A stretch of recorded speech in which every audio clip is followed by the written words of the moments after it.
Students, welcome to एमकेएच। मैं Ruby Singh Atiya और आज हम आपका जो चैप्टर है चैप्टर नंबर 2 सूक्ष्म जीव मित्र एवं शत्रु, इसका 2 नंबर वाला पार्ट करना चाहते हैं, जिसके अंदर हमने पढ़ना था कि मित्रवत सूक्ष्म जीव कौन से होते हैं। क्योंकि लास्ट लेक्चर में हमने बात की थी कि सूक्ष्म जीव जो है, सूक्ष्म जीव, जीवाणु, वायरस जैसे हम नाम सुनते हैं तो हमें ऐसे लगता है कि शायद ये हमारे शत्रु हैं, लेकिन कुछ एक सूक्ष्म जीव ऐसे भी होते हैं जो हमारे मित्रवत सूक्ष्म जीव है, जो कुछ कार्यों में हमारी सहायता करते हैं। तो आपको पता ही है कि सूक्ष्म जीव 2 प्रकार के होते हैं, एक तो होते हैं शत्रु सूक्ष्म जीव और दूसरे होते हैं मित्रवत सूक्ष्म जीव। तो आज की क्लास में हमें केवल और केवल मित्रवत सूक्ष्म जीव के बारे में पढ़ना है।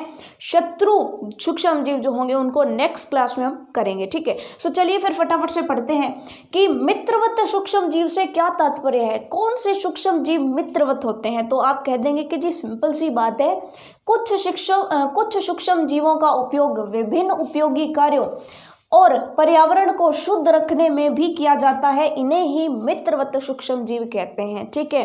यानी कि अभी थोड़ा सा आप कह सकते हैं कि पैंडेमिक टाइम था, तो ऐसे में जब भी वायरस वगैरह का नाम सुनते थे हमें ऐसे लगता था कि पर्यावरण को प्रदूषित किए हुए हैं, लेकिन कुछ एक सूक्ष्म जीव ऐसे भी होते हैं जो पर्यावरण को साफ सुथरा रखने में हमारी सहायता करते हैं। कैसे करते हैं उसको हम आगे पढ़ेंगे, ठीक है, फुल डिटेल्ड स्टडी करेंगे, ठीक है।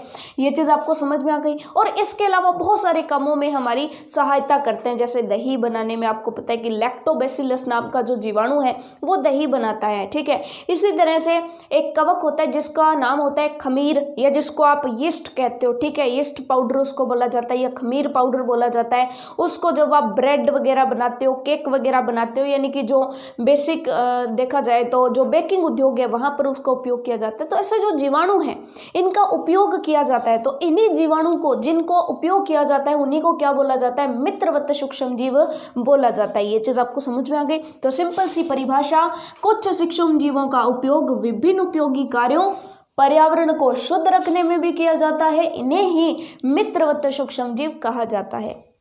उसके बाद नेक्स्ट क्वेश्चन बनता है कि मित्रवत सूक्ष्म जीवों के उपयोग क्या क्या है फिर। तो सिंपल सी बात है, पहला उपयोग आप कह सकते हो दूध से दही बनाने में, ठीक है। दूध से दही बनाने में आपको पता है कि लैक्टोबैसिलस नाम का जो जीवाणु होता है वो दही में पाया जाता है, ठीक है। और जैसे ही आप दूध के अंदर थोड़ा सा दही मिलाते हो, तो सिंपल सी बात है कि आपको पता है कि दही बनाने के लिए हमें क्या प्रोसेस करनी पड़ती है, दूध को हल्का सा गर्म करना पड़ता है, गुनगुना, ठीक है, हल्का सा गर्म, ठीक है। जब दूध हल्का सा गर्म होता है तो हम थोड़ा सा जो है कोई खट्टी चीज़, जैसे कि आप बेसिक रूप से दही या छाछ उसमें डालते हैं तो वो दही जम जाता है उसमें, और अचानक से नहीं जमता, धीरे धीरे जमता। आपने देखा होगा कि अक्सर ये प्रोसेस हमारे घरों में होती है कि रात को दही जमा करके रखा जाता है और सुबह वो दही एकदम जम करके तैयार हो जाता है। ऐसा ही तो होता है, ठीक है। तो यहाँ पर बेसिक सी चीज़ क्या होती है कि दही का मतलब क्या है कि हमने जब दूध के अंदर दही डाला तो हमने क्या किया कि दही में थोड़े से जो लैक्टोबैसिलस जीवाणु थे वो हमने दूध में डाल दिए। अब ये जो लैक्टोबैसिलस जीवाणु हैं, दूध थोड़ा सा गर्म है तो इनकी वृद्धि आसानी से होती है, ठीक है।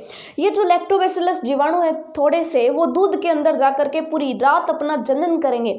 पूरी रात जनन करके जो है बहुत सारे लैक्टोबैसिलस जीवाणु जो है वो पूरे दूध में फैल जाएंगे, और जब पूरे दूध में लैक्टोबैसिलस हो गए तो इसका मतलब जिसमें लैक्टोबैसिलस है वो क्या है, दही है, ठीक है। सो पूरा का पूरा दूध किस में बन जाता है, दही में बन जाता है। यानी कि एक तरह से आप ये कह सकते हो कि थोड़ा सा आपने दही डाला तो वो दही जो है वो सभी पूरा का पूरा जो दूध है उसको दही बना देता है। ऐसा ही तो होता है।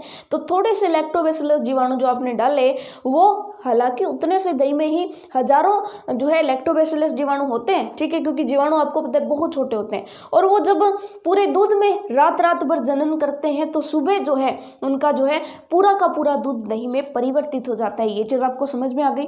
तो पहला तो उपयोग यही हो गया कि दूध से दही बनाने में। दूसरा उपयोग कार्बनिक अपशिष्ट के अपघटन में। ऐसे बहुत सारे जीवाणु आपने देखा होगा कि जब पेड़ों की पत्तियां या सड़ी गली सब्जियां जो होती हैं उनको खत्म कौन करता है, सूक्ष्म जीव तो करते हैं, ठीक है। तो सूक्ष्म जीव क्या करते हैं कि जो प्रकृति का कचरा है, जो कार्बनिक अपशिष्ट है, उसको साफ करने का काम कौन करता है, सूक्ष्म जीव करते हैं। और ऐसे सूक्ष्म जीवी तो हमारे प्रकृति का चक्र जो है, जो चक्र होता है उसको चलाए रखते हैं, जिस वजह से हमारी जो प्रकृति है उसका कचरा साफ होता रहता है। ठीक है, सो इसी वजह से हम कहते हैं कि कार्बनिक अपशिष्ट के अपघटन में भी सूक्ष्म जीव हमारे लिए उपयोगी होते हैं। ठीक है, अब सूक्ष्म जीव उपयोगी हैं, वो कैसे कैसे करेंगे सब कुछ अच्छे से पढ़ेंगे। ठीक है, फिलहाल सिर्फ इसके उपयोग सुन लीजिए। तीसरा उपयोग है वाणिज्यिक उपयोग में। तो वाणिज्यिक उपयोग है कि जब हमें बड़ी मात्रा में एसिटिक एसिड बनाना होता है, या सबसे फेमस है कि जब हमें शराब बनानी होती है तो हम किन का उपयोग करते हैं, सूक्ष्म जीवों का उपयोग करके ही बनता है। ठीक है, उसके बाद है औषधीय उपयोग। तो औषधीय उपयोग आपको पता ही है कि जो वैक्सीन या टीका बनाया जाता है तो वो सूक्ष्म जीवों की सहायता से बनाया जाता है। इसके अलावा जो एंटीबायोटिक्स होती हैं, प्रतिजैविक जो होती हैं, यानी कि प्रतिजैविक होता है जो ऐसे रोगों को रोकथाम करता है, ऐसे रोगों की रोकथाम करता है जो रोग सूक्ष्म जीवों द्वारा उत्पन्न होते हैं। ठीक है, तो ऐसी दवाइयाँ जो उन रोगों को रोकती हैं वो भी किसी और सूक्ष्म जीव से पैदा होती हैं। ठीक है, सो ऐसी यानी कि जो प्रतिजैविक होते हैं वो सूक्ष्म जीवों से ही बनाए जाते हैं और सूक्ष्म जीवों द्वारा उत्पन्न रोगों को ही वो रोकते हैं। ठीक है, सो ऐसी जो औषधि है वो कहाँ से प्राप्त हो रही है, सूक्ष्म जीवों से, तो इनका औषधीय उपयोग भी हो गया। ये चीज़ आपको समझ में आ गई। ठीक है, उसके बाद नेक्स्ट है कृषि में मृदा की उर्वरता में वृद्धि करने के लिए। तो आपको पता है कि जब पौधे की जड़ों में नाइट्रोजन चाहिए होता है तो वायुमंडलीय नाइट्रोजन वो ले नहीं सकता, तो ऐसे में पौधे की जड़ों में कुछ जीवाणु पाए जाते हैं जो वायुमंडल की नाइट्रोजन जो है उसका मृदा में स्थिरीकरण कर देते हैं। जब नाइट्रोजन का मृदा में स्थिरीकरण हो जाता है तो नाइट्रोजन पौधों की जब जड़ों में पानी मिलता है तो उस पानी में घुल करके जो है पत्तियों तक पहुंच जाता है जहां पेड़ के अंदर भोजन बनता है। ये चीज़ आपने पढ़ रखी है। ठीक है, सो यहाँ पर जो है कृषि में मृदा की उर्वरता में वृद्धि करने के लिए हम किसका उपयोग करें, सूक्ष्म जीवों का, तो वो भी मित्रवत है। उसके बाद है बेकिंग उद्योग में। बेकिंग उद्योग में आपने देखा होगा कि जब ब्रेड वगैरह बनाते हैं तो खमीर पाउडर डाल करके उसको जो है सॉफ्ट बनाया जाता है। ठीक है, सो वहाँ पे भी ये काम आते हैं। तो ये उपयोग जो है उनको एक एक करके हम अच्छे से डिटेल्ड स्टडी करते हैं क्योंकि इनमें से भी क्वेश्चंस बनते हैं, छोटे छोटे बहुत सारे क्वेश्चंस बनते हैं। ठीक है, तो सबसे पहले जो क्वेश्चन है वो है कि दूध से दही कैसे बनाया जाता है। तो आप इसमें तो ये तो हमें पढ़ने की ज़रूरत ही नहीं है, ये तो मैंने आपको समझा ही दिया कि दूध से दही कैसे बनाया जाता है। सिंपल सी बात है कि दूध को हल्का गर्म कर लिया जाता है और उसके बाद जो लैक्टोबैसिलस नाम का जीवाणु होता है वो रात भर जनन करता है। उसको जो है लगभग 3, 4, 5 घंटे लग जाते हैं। ठीक है, जितनी मात्रा है उस पर डिपेंड करता है। ज़्यादा दही बनाना है तो आपको ज़्यादा जीवाणु डालने पड़ेंगे। ठीक है, जीवाणु का मतलब ये नहीं हो गया कि कोई कीड़ा पकड़ के डालना है, वो तो सिंपल आपको समझ में आ गया कि दही में जीवाणु होते हैं, दही डालोगे तो लैक्टोबैसिलस दही के अंदर है ही। ठीक है, ये चीज़ आपको समझ में आ गई। तो नेक्स्ट अगर देखा जाए, ये तो हो गया हमारा सिंपल दूध से दही बनाना। इसी तरह से अगर आपसे ये पूछ लिया जाए कि खमीर का उपयोग बेकिंग उद्योग में कैसे किया जाता है, खमीर का उपयोग बेकिंग उद्योग में कैसे किया जाता है, या फिर आपको ये कह दे कि जब मैदा होता है। ठीक है, ऐसे क्वेश्चन आपके एग्जाम में आपको मिलते हैं कि जब मैदा होता है, क्योंकि आपकी बुक का ये क्वेश्चन है कि जब मैदा है उसमें जब आपने यीस्ट पाउडर या फिर खमीर डाल दिया, खमीर या फिर यीस्ट पाउडर डाल दिया, तो ऐसा जो मैदा होगा उसे जब आप अच्छे से गूंद करके, जिसको आप गूंदना कहते हैं, तो गूंद करके या गूंद करके जो उसको अच्छे से आटा बना करके जब आप रख दोगे कई देर के लिए, जब हम उसको ढक के रख देते हैं, मान लीजिए कि इस तरह से आपने किसी बर्तन के अंदर इस तरह से आटा जो है वो रखा हुआ है। ठीक है, इसमें आपने यीस्ट पाउडर डाल दिया और इसको आराम से जो है जो भी पेस्ट आपको तैयार करना था वो पेस्ट आपने तैयार करके रख दिया। ठीक है, अब आप कुछ ही देर बाद देखते हैं कि ये जो पेस्ट है धीरे धीरे इस बर्तन से यूं बाहर निकलने लग जाता है, यानी कि सॉफ्ट हो जाता है और इसके अंदर जो है बीच बीच में जगह बन जाती है, बीच बीच में होल्स बन जाते हैं, बीच बीच में जगह बन जाती है। तो वो जगह किस लिए बनी, किस कारण से बनी, तो उसका कारण आपको पता होना चाहिए कि ये जो खमीर है, जब खमीर को आप मैदे में मिलाते हो तो खमीर क्या होता है, खमीर एक कवक होता है और कवक क्या है, सूक्ष्म जीवी तो होता है। ठीक है, अब ये जो खमीर है वो जब इसके अंदर जाता है और साथ के साथ इसमें क्या मिला दिया जाता है, दही भी मिला दिया जाता है। अब दही जो है जब पूरे आटे में फैल रहा होता है, पूरे मैदे में फैल रहा होता है, तो उसके साथ ये कवक यानी कि खमीर भी पूरे आटे में फैल जाता है, पूरे पेस्ट में फैल जाता है। जो भी आपने मटेरियल तैयार किया उसमें पूरे में फैल जाएगा। क्यों? क्योंकि जनन करके धीरे धीरे, ठीक है। फिर ये जो यीस्ट पाउडर आपने डाला है या जो आपने खमीर डाला है, ठीक है, ये जो खमीर है इसके अंदर कवक है। ये जीवाणु क्या करते हैं कि जनन करके बहुत सारे जीवाणु बना लेंगे। तो आपने जब यीस्ट पाउडर डाल दिया तो जगह जगह क्या हो गए? जीवाणु हो गए। अब ये जीवाणु क्या करते हैं? अंदर सांस लेते हैं। जीवाणु सांस लेते हैं और आपको पता है भी जब भी जीवाणु सांस लेंगे वो कौन सी गैस छोड़ेंगे? CO2 यानी कि कार्बन डाइऑक्साइड गैस छोड़ेंगे।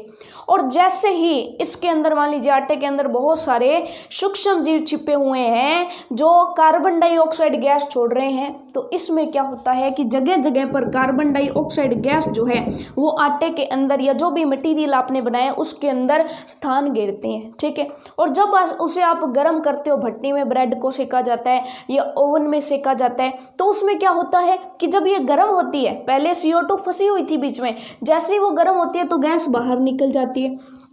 अब सिंपल सी बात है, मान लीजिए कि ये जगह थी, ठीक है, ये मटेरियल था, इसमें क्या हुआ कि बहुत सारे जीवाणुओं ने सांस लेकर के कहीं कहीं क्या बना दिया? CO2 के बुलबुले बना दिए। अब CO2 एक गैस है, लेकिन अब ये जो मटेरियल है वो गीला था, या आप ये कह सकते हो कि ये ठंडा था, तो इसमें CO2 बाहर नहीं निकल रही थी, ठीक है। लेकिन जैसे ही आप इसको गर्म करोगे, जैसे ही आपको जो है आप इसको गर्म करोगे, तो मान लीजिए कि ये जो है ब्लू कलर से बना रहे हैं अपने एक बार CO2, ठीक है, कि मान लीजिए ये CO2 जो है, CO2 के बहुत सारे बुलबुले थे, ठीक है। CO2 इन बुलबुलों के अंदर फंसी हुई थी, ठीक है।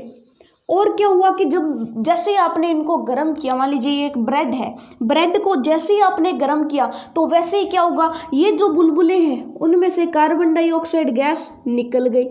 जब कार्बन डाइऑक्साइड गैस निकल गई तो ये बुलबुले खाली हो गए ना। ये चीज़ आपको समझ में आ गई। और आपने ब्रेड खाया होगा, ब्रेड के आर पार देखना, यूँ ब्रेड उठा करके देखना, आपको कुछ छेद उसमें से दिखेंगे।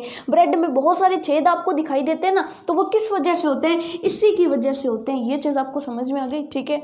सो ऐसा बिल्कुल भी आपको करने की ज़रूरत नहीं है कि आप ब्रेड को खाना छोड़ दो ये सोच करके कि इसमें तो जीवाणु होते हैं, ठीक है। दही खाना छोड़ दो कि इसमें तो जीवाणु होते हैं, वो हमारे मित्रवत जीवाणु हैं। आपको पता होगा कि हमारे मुंह में, अब जब आप स्टडी कर रहे हो तो आपके मुंह में हजारों लाखों जीवाणु बैठे हुए हैं, आपको पता ही नहीं है। और अगर आप ब्रश करके नहीं बैठे हो तो वो जीवाणु आपके दांतों को भी नुकसान पहुंचा रहे हैं। लेकिन नुकसान तभी पहुंचाएंगे जब आप ब्रश नहीं करके बैठोगे। एक्चुअल में वो क्या कर रहे हैं? आपको नुकसान नहीं पहुंचा रहे, उनका काम है प्रकृति को साफ रखना।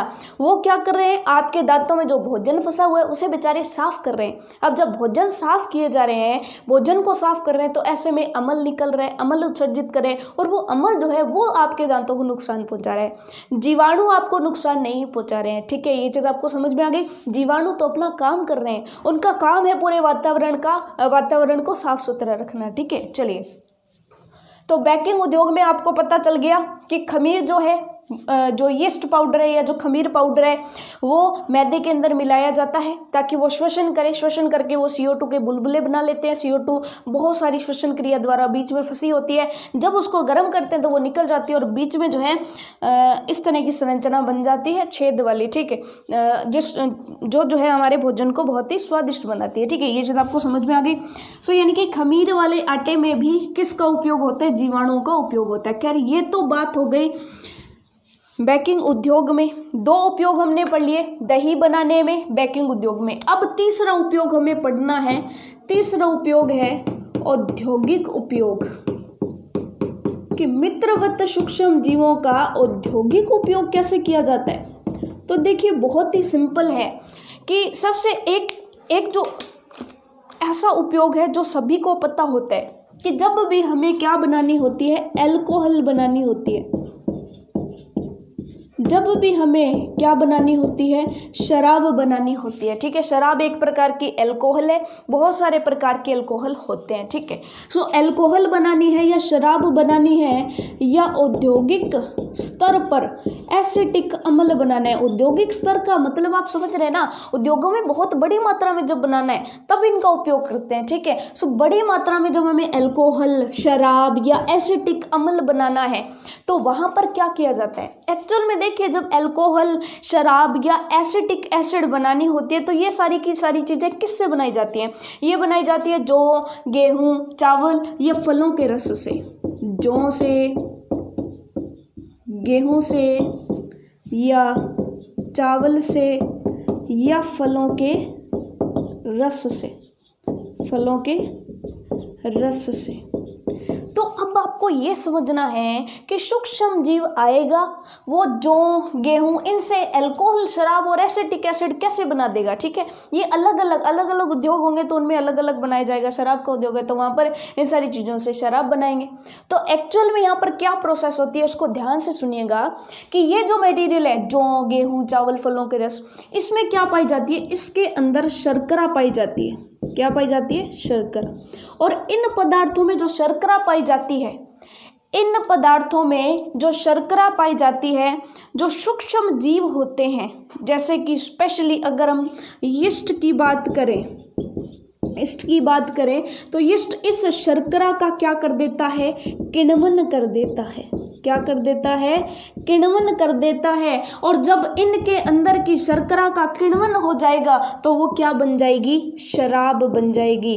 यानी कि सिंपल सी बात है कि जौ, गेहूँ, चावल, फलों का रस, ये जो होते हैं इनके अंदर जो शर्करा पाई जाती है उस शर्करा का किण्वन किया जाता है इन सूक्ष्म जीवों के द्वारा। और जब जैसे इनका किण्वन हो जाता है तो वो किस में बदल जाते हैं? शराब में, अल्कोहल में, एसिटिक अम्ल में परिवर्तित हो जाती हैं। अब आपको एक चीज़ समझ में नहीं आएगी कि ये किण्वन क्या चीज़ होती है।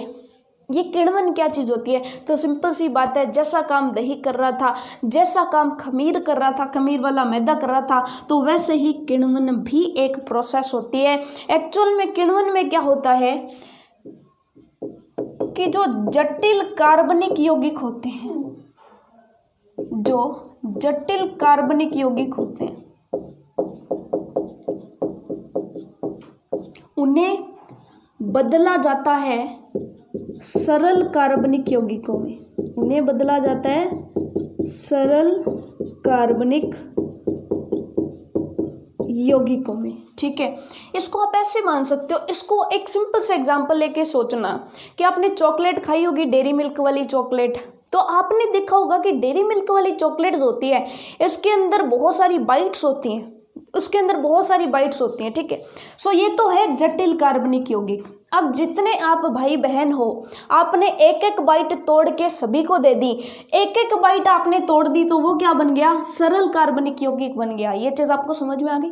यानी कि जटिल कार्बनिक यौगिकों को जो जीवाणु होते हैं वो सरल कार्बनिक यौगिकों में परिवर्तित कर देते हैं, और वो भी बिना ऑक्सीजन के। यानी सिंपल सी बात है, ऑक्सीजन की अनुपस्थिति में, ऑक्सीजन की अनुपस्थिति में, यानी कि ऑक्सीजन नहीं होनी चाहिए। ठीक है, ऑक्सीजन की अनुपस्थिति में जटिल कार्बनिक यौगिकों को सरल कार्बनिक यौगिकों में बदल देते हैं। तो अगर इनकी शर्करा का, इसी प्रोसेस को क्या बोला जाता है? किण्वन। तो इस शर्करा को जब सरल पदार्थों में बदल दिया तो वो क्या बन गई? शराब बन गई। तो शर्करा जो है उसका किण्वन हो जाए तो क्या बन जाती है? शराब बन जाती है, अल्कोहल बन जाता है, या फिर एसिटिक एसिड जो आपको बनाना है वो बन जाएगा। बस किस में? ऑक्सीजन की अनुपस्थिति में। आपने देखा होगा कि कई बार न्यूज़पेपर्स में भी आप सुनते हो कि जब अवैध शराब वगैरह बनाई जाती है तो वहाँ पर जो उनका यंत्र होता है शराब बनाने का, तो उसको अंडरग्राउंड बनाया जाता है ताकि वहाँ पर ऑक्सीजन की मात्रा जो है वो पहुँचे नहीं, ऑक्सीजन की अनुपस्थिति होनी चाहिए। ये चीज़ आपको समझ में आ गई? ठीक है, सो ये चीज़ थी कि औद्योगिक उपयोग कैसे किया जाता है। ठीक है, अब आप कहेंगे कि जब शर्करा का किण्वन करके शराब बनाई जा सकती है तो क्यों नहीं उस घर वाली शराब को जो है अलाउ कर दिया जाता कि घर पर लोग शराब बनाएं और पी लें। बाजार वाली जो शराब है वो क्यों होती है और घर पर शराब बनाना अवैध क्यों होता है? तो आपको पता होना चाहिए कि जो शराब है ना वो एक स्पेशल टाइप की अल्कोहल होती है जिसको आप एथेनॉल कहते हो। ठीक है, स्पेशल टाइप की होती है, लेकिन जब वो बन रही होती है तो शराब का पूरा पकना बहुत आवश्यक होता है। यानी कि जटिल पदार्थ पूर्ण रूप से सरल कार्बनिक यौगिकों की एक जो प्रोसेसिंग है उसमें से गुजरने चाहिए। लेकिन कई बार क्या होता है कि जब ऐसे लोग अवैध रूप से शराब बनाते हैं, तो ऐसे लोग जब शराब बना रहे होते हैं तो उस शराब के अंदर कुछ चीज़ें कच्ची रह जाती हैं, आप ये मान सकते हैं, ठीक है। कुछ चीज़ें कच्ची रह जाती हैं और जब वो कच्ची चीज़ जो होती है वो एक्चुअल में मेथेनॉल होती है, ठीक है। हमें एथेनॉल बनानी है, लेकिन मेथेनॉल अगर बन गई तो वो जहरीली होती है, तो उसको बोलते हैं जहरीली शराब। आपने देखा होगा कि अवैध शराब निकाली थी तो वो शराब जहरीली हो गई, और जहरीली शराब पीने की वजह से बहुत सारे लोगों की मौत भी हो जाती है। तो इस वजह से घर पर शराब निकालना अलाउ लोगों को नहीं किया जाता है, ठीक है। यही कारण है कि ये जो घर पर शराब इत्यादि बनाई जाती है उसको अवैध बोला जाता है। ये चीज़ आपको समझ में आ गई, क्योंकि वो जो शराब है कई बार सही नहीं बन पाती, और बहुत बार ऐसा होता है कि वो कच्ची रह जाती है, जहरीली हो जाती है, जिसको पीने से व्यक्तियों की मौत हो जाती है। ये चीज़ आपको समझ में आ गई, ठीक है। सो औद्योगिक उत्पादन आपको समझ में आ गया। नेक्स्ट अगर देखा जाए औषधि के रूप में, नेक्स्ट है औषधीय उपयोग। तो सिंपल सी बात है कि सूक्ष्म जीवों का औषधीय उपयोग किस में किया जाता है? प्रतिजैविक बनाने में। तो नेक्स्ट है हमारा औषधीय उपयोग। सिर्फ यहाँ पर समझ लीजिए, नोट्स आपको पीडीएफ में मिलेंगे, यहाँ पर केवल और केवल आपको बेसिक अंडरस्टैंडिंग बनानी है। औषधीय उपयोग को ध्यान से देखिएगा कि औषधीय उपयोग क्या है कि जब सूक्ष्म जीव है तो सूक्ष्म जीवों का औषधीय उपयोग हम करते हैं प्रतिजैविक बनाने में। क्या बनाने में? प्रतिजैविक, या जिसको आप एंटीबायोटिक्स भी कहते हैं, ठीक है। इंग्लिश में एंटीबायोटिक्स, हिंदी में प्रतिजैविक बनाने में किया जाता है। ये प्रतिजैविक क्या होते हैं? ठीक है, प्रतिजैविक कुछ दवाइयाँ होती हैं, ठीक है। ये प्रतिजैविक करते क्या हैं? तो सिंपल सी बात है कि कोई ऐसा रोग जो किसके द्वारा उत्पन्न हो रहे हैं? किसी अन्य सूक्ष्म जीव के द्वारा उत्पन्न हो रहे हैं। किसके द्वारा उत्पन्न हो रहे हैं? सूक्ष्म जीव के द्वारा। तो ये प्रतिजैविक जो दूसरे सूक्ष्म जीव से बनाई गई है, रोग सूक्ष्म जीव ही पैदा कर रहे हैं और दूसरे सूक्ष्म जीव से प्रतिजैविक बनाई गई है, तो ये दवाई दे दी जाती है। और ये दवाई जाकर के कहाँ पर अटैक करती है? उस सूक्ष्म जीव पर अटैक करती है, उस सूक्ष्म जीव को खत्म कर देती है जो रोग कारक बना हुआ है, जो रोग को पैदा कर रहा है। अब जब रोग को पैदा करने वाला खत्म हो गया तो रोग भी तो खत्म हो गया। ये चीज़ आपको समझ में आ गई, ठीक है। यानी कि सूक्ष्म जीवों से उत्पादित होती हैं, सूक्ष्म जीवों से बनाई जाती हैं। ये तो है हमारे मित्रवत सूक्ष्म जीव, और ये क्या है? शत्रु हैं। क्योंकि सिंपल सी बात है, जब रोग ही बना रहे हैं, रोग कारक है हमारे शरीर के लिए, तो शत्रु ही हुए, ठीक है। और ये है मित्र वाले हमें प्रतिजैविक प्रदान करते हैं, एंटीबायोटिक्स। और ये एंटीबायोटिक्स जब हम खा लेते हैं तो ये एंटीबायोटिक्स जाकर के सीधा अटैक करती है रोग के कारक पर, उस सूक्ष्म जीव का नामो निशान खत्म कर देती है, और जिसकी वजह से जो रोग उत्पन्न कर रहा था वो रोग भी खत्म हो जाता है, ठीक है। लेकिन ये जो प्रतिजैविक होते हैं, ये जो एंटीबायोटिक्स होते हैं, केवल उन्हीं रोगों पर काम करेंगे ना जो रोग सूक्ष्म जीव पैदा कर रहे हैं, ठीक है। बाकी के रोगों के लिए ये नहीं काम करती हैं। क्यों? क्योंकि ये केवल और केवल रोग का कारण मिटाती हैं।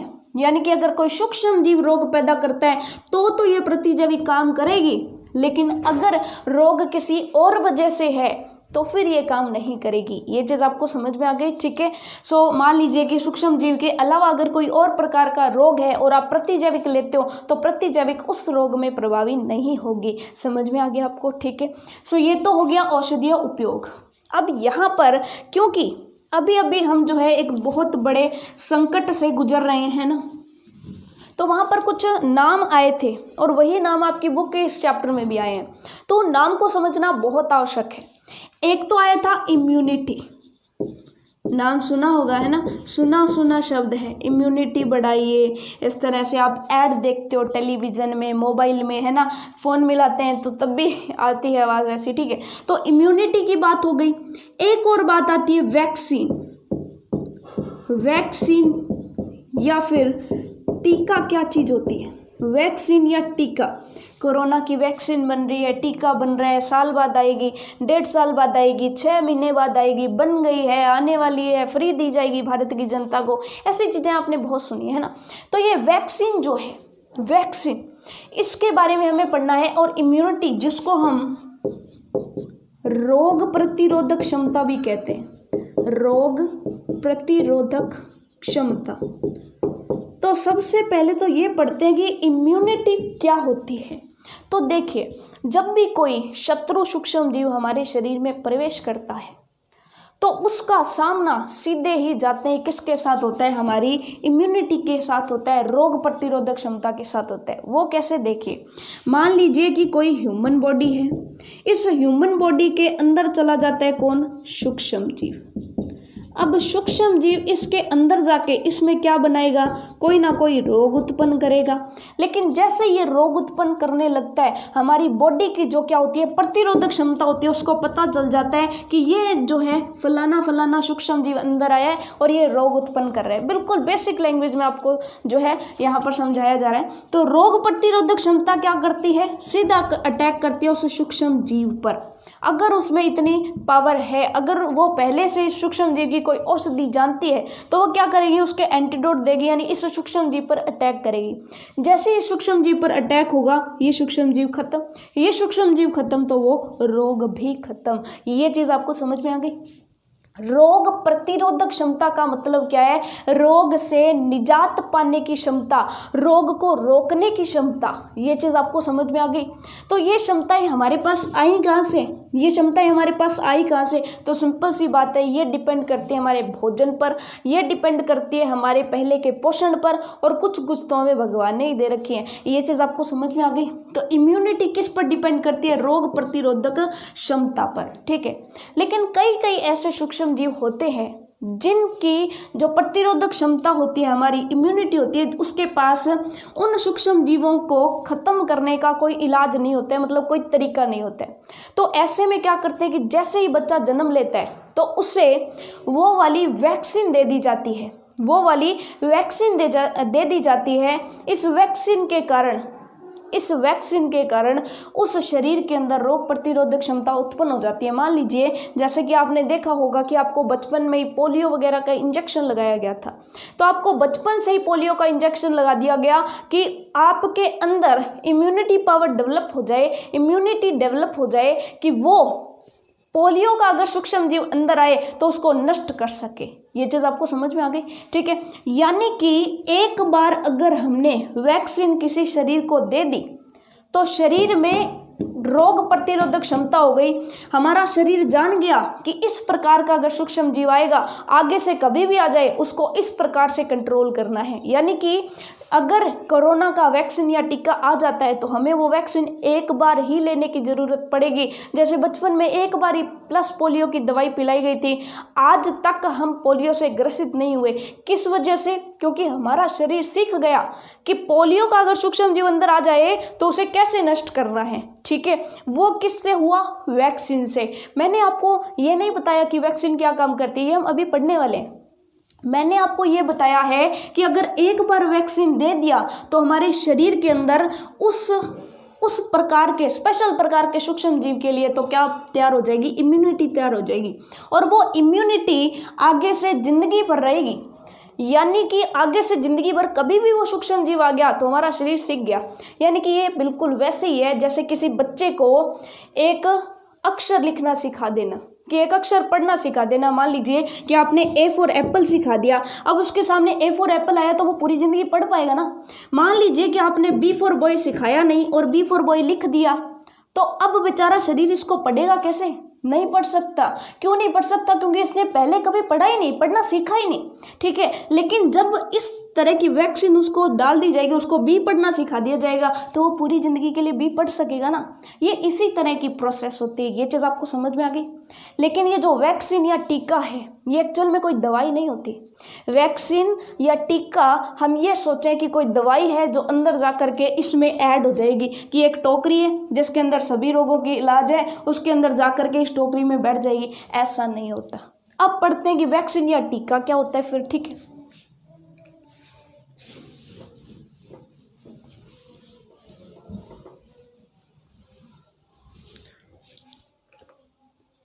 अब देखिए, क्योंकि हमारे पास नया नया एग्जाम्पल भी है तो कोरोना को लेकर के इसको चीज़ को समझते हैं, ठीक है। मान लीजिए कि कोरोना की वैक्सीन बन जाती है तो कोरोना की वैक्सीन जब बन जाती है, चलिए कोरोना को छोड़िए, एक सूक्ष्म जीव की जो है एग्जाम्पल लेकर के समझते हैं। मान लीजिए कि एक मनुष्य का शरीर है, एक मनुष्य का शरीर है, इसके अंदर कोई स्पेशल टाइप का सूक्ष्म जीव, एक नया सूक्ष्म जीव जो प्रकृति में नया ही आया है, वो इसके अंदर जाके इसमें क्या उत्पन्न करता है, रोग उत्पन्न करता है। और इस व्यक्ति के पास वो वाली इम्यूनिटी या रोग प्रतिरोधक क्षमता नहीं है कि वो इस सूक्ष्म जीव के रोग को नष्ट कर सके, तो अब वो इस रोग को नष्ट कर पाएगा क्या, नहीं कर पाएगा। कि नया सूक्ष्म जीव आया है, वैसी इम्यूनिटी नहीं है, तो हम इसको ख़त्म नहीं कर सकते। अब वैक्सीन या टीका क्या काम करता है, वैक्सीन या टीका क्या काम करता है कि व्यक्ति इस सूक्ष्म जीव से ग्रसित नहीं है, व्यक्ति इस सूक्ष्म जीव से ग्रसित है या नहीं, उससे कोई लेना देना नहीं है। वैक्सीन क्या होगी, उस सूक्ष्म जीव की मृत कोशिकाएं होगी, मृत और निष्क्रिय, ठीक है, मृत और निष्क्रिय।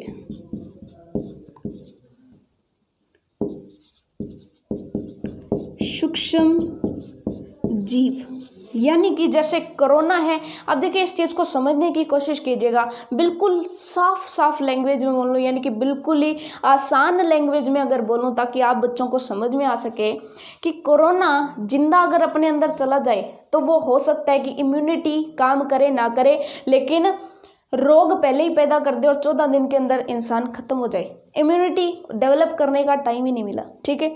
लेकिन वैक्सीन जब बन जाएगी तो वो क्या होगी, मृत और निष्क्रिय कोरोना होगा, मरा हुआ और बिना कोई नुकसान पहुंचाने वाला कोरोना। वो कोरोना कोविड-19 वायरस इसके अंदर डाला जाएगा। अब इसकी इम्यूनिटी क्या सोचेगी, इम्यूनिटी सोचेगी कि मुझे तो इसको डेवलप करना पड़ेगा अपने आप को, ताकि मैं इस मृत कोशिका का इलाज ढूंढ सकूं, ये कहीं मुझे रोगी ना बना दे। तो ये इम्यूनिटी अपने आप को चेंज करेगी, अपने आप में कोई इलाज निकालेगी इसको ख़त्म करने का। तो जब इसको ख़त्म करना सीख गई, जब इसको मारना, इसको ख़त्म करना सीख गई, तो जब सक्रिय आ जाएगा उसको भी तो ख़त्म करना सीख जाएगी। ये चीज़ आपको समझ में आ गई। यानी कि अगर हम सक्रिय डाल देते हैं, यानी कि अगर उसको कोविड-19 से वो ग्रसित हो जाता है, तब तो उसको इंसान को नुकसान ही पहुंचाने लग जाएगी, तब तो कोई रोग ही उत्पन्न हो जाएगा। लेकिन अब क्या डाला जाता है, मृत या निष्क्रिय, वही जीवाणु डाला जा रहा है, वही सूक्ष्म जीव डाला जा रहा है, ठीक है। पहले सक्रिय होता तो रोग उत्पन्न होता, लेकिन हम निष्क्रिय डाल रहे हैं, मृत कोशिकाएं उसकी डाल रहे हैं। जब एक एक करके उसकी मृत कोशिकाओं को वो खत्म करने लग गया, तो अगर कोई सक्रिय आ जाएगा उसको भी तो खत्म कर देगा। ये चीज़ आपको समझ में आ गई। तो यहाँ पर बेसिक सी यही चीज़ है कि वैक्सीन या टीका क्या होता है। अगर आपको अपनी लैंग्वेज में लिखना पड़ जाए तो देखिए बहुत ही आसान होता है कि सिंपल सी बात है, वैक्सीन का मतलब दवाई नहीं होती है, कि सिंपल सी बात है, जब रोग कारक सूक्ष्म जीव हमारे शरीर में प्रवेश करता है तो उनसे लड़ने के लिए हमारा शरीर क्या उत्पन्न करता है, प्रतिरक्षा उत्पन्न करता है, प्रतिरक्षा उत्पन्न करता है जो उस सूक्ष्म जीव को नष्ट कर सके, ठीक है। अब देखिए शरीर को ये स्मरण रहता है कि वही सूक्ष्म जीव यदि वापस से शरीर में आ गया, अगर वही सूक्ष्म जीव वापस से शरीर में आ गया तो उससे किस प्रकार लड़ा जाए। तो बचपन में जो प्लस पोलियो की दवाई पी थी, पूरे जिंदगी भर याद रहेगा कि अगर पोलियो वाला सूक्ष्म जीव आ गया तो उसे किस प्रकार लड़ना है, ठीक है। अब बात आती है बेसिकली वैक्सीन या टीका क्या होता है। यदि मृत अथवा निष्क्रिय सूक्ष्म जीवों को शरीर में प्रविष्ट करवाया जाए, यानी प्रवेश करवाया जाए, तो शरीर की कोशिकाएं उसी के अनुसार लड़ने के प्रतिरक्षी उत्पन्न करके रोग कारक को नष्ट कर देती है, इस रोग कारक को नष्ट कर देती है। और जब इस रोग कारक को नष्ट कर देती है तो सदा के लिए सीख जाती है कि अगर ऐसा कोई आ गया तो उसे खत्म कैसे करना है। जब ये चाहे मरा हुआ आए, चाहे वो जीवित आए, यानी कि सक्रिय आए, चाहे वो निष्क्रिय आए, हमारी कोशिकाओं को पता चल गया कि इसे खत्म कैसे करना है। ये चीज़ आपको समझ में आ गई, ठीक है। अच्छा, अब आप कहेंगे कि मृत और निष्क्रिय क्यों डाला। मृत और निष्क्रिय इसलिए डाला ताकि ये रोग कारक ना उत्पन्न कर सके शरीर में जाकर के। ये जो वैक्सीन है वो रोग नहीं उत्पन्न करेगा, रोग नहीं उत्पन्न करेगा तो इम्यूनिटी को अपना टाइम मिल जाएगा, इम्यूनिटी को अपना टाइम मिल जाएगा। लेकिन अगर वो सक्रिय डाल दिया तो रोग उत्पन्न कर देगा, इम्यूनिटी का सारा ध्यान इस रोग की तरफ चला जाएगा। इस सक्रिय के खिलाफ अपने आप को डेवलप करने की, अपने आप को शक्तिशाली बनाने की तो वो सोचेगी नहीं। ये चीज़ आपको समझ में आ गई, ठीक है। सो ये होता है पूरा का पूरा कंसेप्ट कि औषधीय उपयोग कैसे किया जाता है। तो आपको पता होगा कि हैजा, क्षय, चेचक, हेपेटाइटिस को वैक्सीन द्वारा रोका जा सकता है। और बचपन में आपको कई सारे इंजेक्शंस इसके दिए गए थे, जैसे प्लस पोलियो का। आपने देखा होगा कि आपके जो यहाँ पर शोल्डर पर अगर आपने देखा होगा तो एक निशान होता है, बचपन में एक इंजेक्शन दिया जाता है ना, वो भी क्या होता है, वो भी वैक्सीन ही था। ये चीज़ आपको समझ में आ गई, ठीक है। इसको जो है टीका भी बोला जाता है, वैक्सीन भी बोला जाता है, ठीक है। ये चीज़ तो आपको समझ में आ गई। अब हम इसका नेक्स्ट उपयोग पढ़ते हैं कि औषधीय उपयोग आपने समझ लिया और नोट्स आपको पीडीएफ में मिल जाएंगे, ठीक है। उसके बाद नेक्स्ट आता है हमारा कि मिट्टी में, मृदा में उर्वरता को कैसे बढ़ाता है। सूक्ष्म जीव मृदा में उर्वरता को कैसे बढ़ाते हैं। तो आप कह देंगे कि सिंपल सी बात है कि मृदा जो होती है, मृदा, इसके अंदर नीले हरे शैवाल पाए जाते हैं। कौन पाए जाते हैं? नीले हरे शैवाल पाए जाते हैं। क्या टॉपिक पढ़ रहे हैं, एक बार हेडिंग डाल दें। सूक्ष्म जीवों की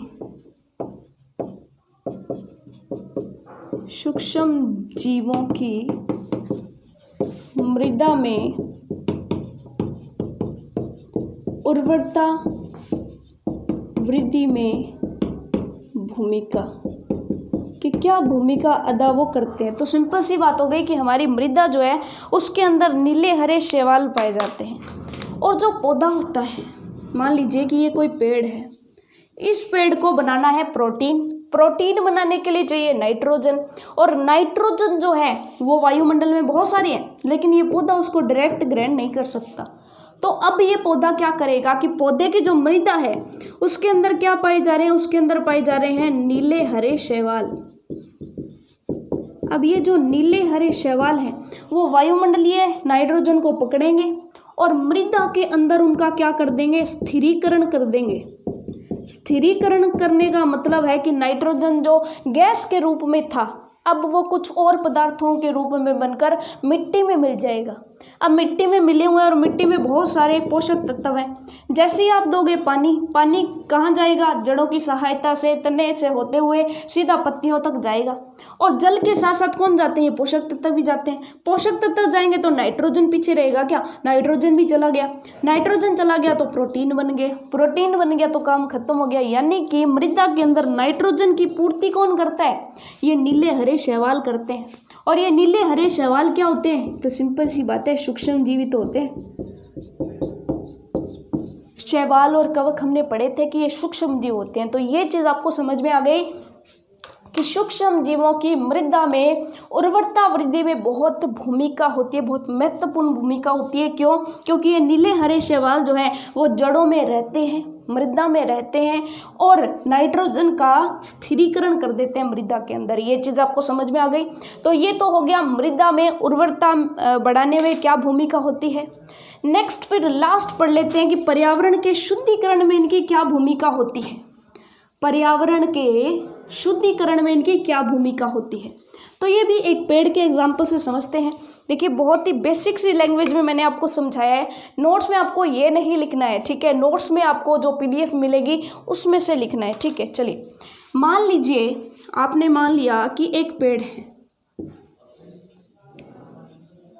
बहुत हरा भरा पेड़ है, ठीक है। हम किसके बारे में बात कर रहे हैं, पर्यावरण शुद्धिकरण।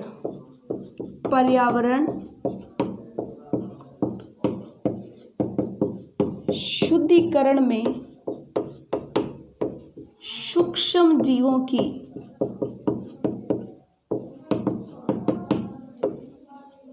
भूमिका, ये चीज आपको समझ में आ गई। अब मान लीजिए यहाँ पर क्या होता है कि जैसे ही पतझड़ का मौसम आता है तो इसकी सारी की सारी जो पत्तियां हैं, सारी की सारी जो पत्तियां हैं इस पेड़ की वो नीचे गिरनी शुरू हो जाती है। सारी की सारी पत्तियां नीचे गिरती हैं तो आप देखते हो कि कई बार आपने देखा होगा कि इस तरह से पेड़ के नीचे बहुत सारी जो है कई बार फूल वगैरह, पत्तियां इत्यादि जो हैं इसके नीचे जमा हो जाती है। ये चीज़ आपको समझ में आ गई। यहाँ पर बहुत सारी पत्तियां हैं, ये चीज़ आपको समझ में आ गई। फिर आप देखते हैं कि कुछ दिनों के बाद ये जो पत्तियां हैं वो सूख जाती हैं और सड़ गल जाती हैं। ये पत्तियां जो हरी भरी थी नीचे आकर के ये क्या हो गई, सूख गई। सूखने के बाद ये कुछ दिनों बाद क्या हो जाएगी, सड़ गल जाएगी। सड़ने गलने के बाद ये क्या बना लेगी, खाद बना लेगी। सड़ने गलने के बाद जब इसने खाद बना ली तो खाद किस में मिल जाएगी, खाद मिल जाएगी मिट्टी में। आपने ये तो पढ़ा होगा कि हर एक चीज़ जो है, जो भी सजीव है वो लास्ट में किस में मिलता है, मिट्टी में मिल जाता है। ठीक है, वो किस में मिल गई, मिट्टी में।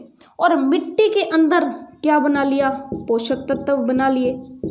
पोषक तत्व जैसे ही पानी डालोगे वापिस से किस में चले गए, पेड़ों की पत्तियों में चले गए। वो पेड़ों की पत्तियां वापिस से हरी थी, नीचे गिरी, नीचे गिरते ही वापिस से सूखी, जैसे ही सूखी सड़ गल गई, खाद बन गई, मिट्टी में पोषक तत्व दे दिए और वापिस से, यानी कि ये जो है चक्र चलता रहता है। तो यहाँ पे कोई भी चीज़ वेस्ट हुई क्या, यहाँ पे कोई भी चीज़ ऐसी आपको दिखाई दी जो पर्यावरण के लिए कचरा बन गई, कुछ भी नहीं बनी। वही चीज़ जो टूटी, जो कचरा बन के टूटी, वही सड़ गल के खाद बन गई। खाद ने मिट्टी में पोषक तत्व दे दिए और वही पोषक तत्व तो इसने वापस से ले लिए। कचरा तो कोई भी उत्पन्न नहीं हुआ। ये चीज़ आपको समझ में आ गई। तो अब यहाँ पर कौन सी ऐसी चीज थी जिसने सूखी पत्तियों को सड़ा गलाकर खाद में परिवर्तित कर दिया, कौन सी चीज यहाँ पे काम कर रही थी। तो आपको पता है कि प्रकृति में ऐसे बहुत सारे सूक्ष्म जीव होते हैं जो ऐसे कार्बनिक पदार्थों का क्या करते हैं, अपघटन। अपघटन का मतलब क्या होता है, चीज़ों को सड़ा गलाकर खाद में या मिट्टी में परिवर्तित करना ही तो अपघटन होता है। ये चीज़ आपको समझ में आ गई। इन अपशिष्टों का अपघटन कौन करता है, सूक्ष्म जीव करते हैं। ये चीज़ आपको समझ में आ गई। और इसका बेस्ट एग्जाम्पल आपने देखा होगा कि अगर आपने ऑरेंज को देखा हो, संतरे को देखा हो या कोई भी फ्रूट देखा हो जिसके ऊपर आपने फफूंद आती हुई देखी हो, अगर आप उस फ्रूट को कुछ दिनों तक देखते हो तो वह फफूंद धीरे धीरे धीरे धीरे उस फ्रूट को ख़त्म करना शुरू कर देती है। आपने देखा होगा कि ऐसा फ्रूट जिस पर बाहर जो है वो फफूंद आई हुई है, वो बीच में से जो है कुछ दिनों बाद पोला हो जाता है और बीच में से खोखला हो जाता है। जैसे ही आप उसको उठाओगे थोड़ा सा पानी बनेगा और उसके बाद सब खत्म। ठीक है, यानी कि वो फ्रूट कहाँ गया, उसको किसने अपघटित कर दिया, सूक्ष्म जीवों ने अपघटित कर दिया। ये चीज़ आपको समझ में आ गई। और उन्हीं सूक्ष्म जीवों को खा करके बहुत सारे पशु पक्षी, छोटे छोटे जो जीव जंतु है वो अपना गुजारा करते हैं। जब उन्हीं जीव जंतु को उन पक्षियों ने खा लिया तो वही चक्र जो है वो चलता रहता है। ये चीज़ आपको समझ में आ गई। तो यही चीज़ है कि पर्यावरण शुद्धिकरण में सूक्ष्म जीवों की भूमिका होती है, क्योंकि जो सूक्ष्म जीव होते हैं वो कार्बनिक अपशिष्ट जो है, क्या है, सूखी पत्तियां अपशिष्ट तो है, कचरा ही तो है, इसी कचरे को क्या कर दिया, सड़ा गला के खाद में परिवर्तित कर दिया, यानी अपघटित कर दिया, इनका अपघटन कर दिया। ये चीज़ आपको समझ में आ गई। तो मित्रवत सूक्ष्म जीवों के बारे में सारी की सारी बातें हम समझ चुके हैं कि मित्रवत सूक्ष्म जीवों का क्या क्या उपयोग रहता है। ठीक है, नेक्स्ट वीडियो जो रहेगी, नेक्स्ट हमारी जो क्लास रहेगी उसमें हम जानेंगे कि जो शत्रु सूक्ष्म जीव होते हैं वो क्या क्या कार्य करते हैं, वो क्या क्या नुकसान हमें पहुंचाते हैं। ठीक है, सो नेक्स्ट में हम पढ़ेंगे शत्रु सूक्ष्म जीवों के बारे में। तब तक के लिए all the best for your self studies.